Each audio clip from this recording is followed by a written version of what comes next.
Hello, and a warm welcome to the Ghatna Chakra book video. Let's begin this journey where we will present every topic in a simple, clear, and exam-oriented manner. Bharat के इतिहास में ना बहुत सारे आंदोलन हुए हैं, पर कुछ नाम ऐसे होते हैं जो हमेशा के लिए किसी जगह से जुड़ जाते हैं, उस जगह की पहचान बन जाते हैं। आज हम एक ऐसे ही आंदोलन की कहानी को समझने वाले हैं जिसका नाम एक छोटे से गांव से जुड़ा है।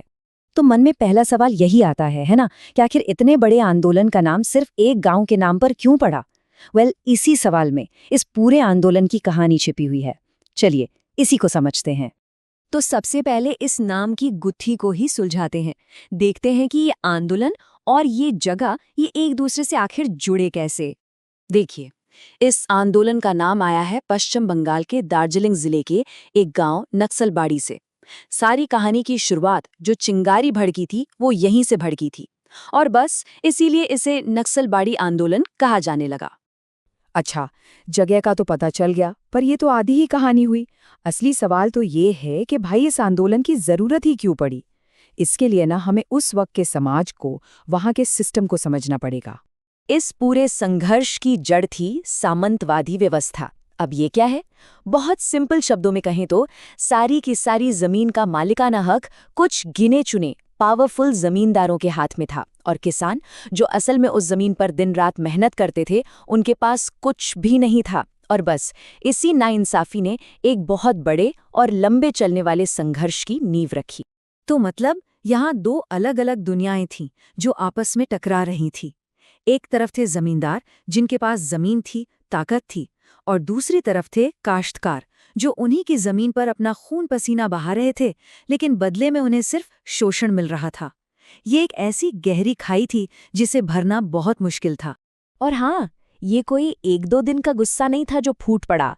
ये तो, जैसा कि कहा जाता है, काश्तकारों के संघों का सामंतवादी शोषण और भूमि सुधारों को खत्म करने की कोशिशों के खिलाफ एक बहुत लंबे समय से चल रहा संघर्ष था। मतलब सोचिए, एक ऐसी आग जो दशकों से अंदर ही अंदर सुलग रही थी और बस एक चिंगारी का इंतजार कर रही थी। तो ठीक है, ये संघर्ष तो काफी टाइम से चल रहा था। फिर अचानक ऐसा क्या हुआ कि इसने एक ऑर्गेनाइज्ड मूवमेंट, एक आंदोलन का रूप ले लिया। अब हम कहानी के उस सबसे अहम मोड़ पर आते हैं। साल था 1967। ये वो साल है जब वो दबी हुई चिंगारी एक धधकती ज्वाला बन गई। तो हुआ ये कि 1967 में सिलीगुड़ी के उसी नक्सलबाड़ी गांव में सालों से चले आ रहे शोषण का गुबार आखिर फूट पड़ा। जगह, समय और कारण तीनों एक साथ मिले और एक ऐतिहासिक आंदोलन ने जन्म लिया। तो हमने अब तक जो कुछ भी समझा उसका सार क्या निकलता है? चलिए मेन पॉइंट्स को एक बार फिर से फटाफट देख लेते हैं। तो संक्षेप में कहें तो नक्सलबाड़ी आंदोलन की कहानी एक गांव के नाम से शुरू होती है।